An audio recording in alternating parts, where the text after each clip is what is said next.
Swanson's Red Sox. My, oh my. The Blue Jays have managed to acquire a wealth of prospects, so it's time for the big board, presented by Bet365. And like Matt Damon in the movie Good Will Hunting, if you can name every one of them they've acquired in the last 4 days, I'll buy you dinner. Here is Blake Murphy. You know this. The industry says the Blue Jays don't have a really good farm system. Has that suddenly changed?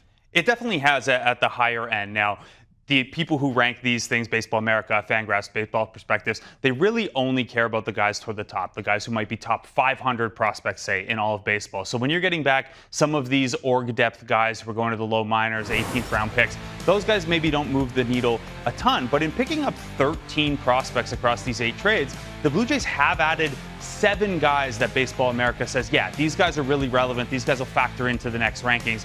Fangraphs has bumped the Blue Jays up from 25th, 26th range as a farm system into the 2021 range. Spoke with someone at Baseball America today who thinks they could even get into the teens. So lots of work still to be done through the draft and development and player development side of things. But this is a team that's gone from a bottom 5-ish farm system now to somewhere around league average. Pretty decent work for just a couple days. La Perfido, as Hazel was suggesting, is on his way to Baltimore to join the club, so maybe he's the first of all of those names to actually play a major league game with them. There are 3 teams contending for a playoff spot in the American League East.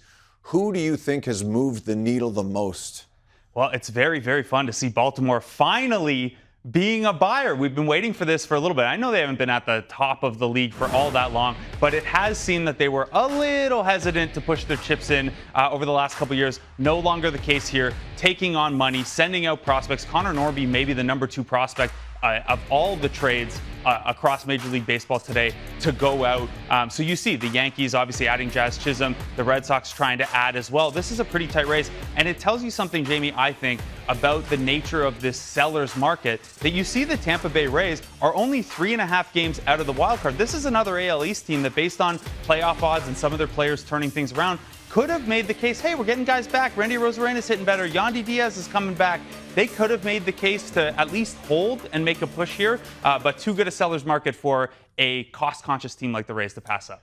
Great stuff. We love your insights, and we look forward to see where the Blue Jay system now re-ranks itself after everybody gets to weigh in and slot in these new prospects. That is the big board, presented by Bet365. Whatever the sport, whatever the moment, it's never ordinary at Bet365.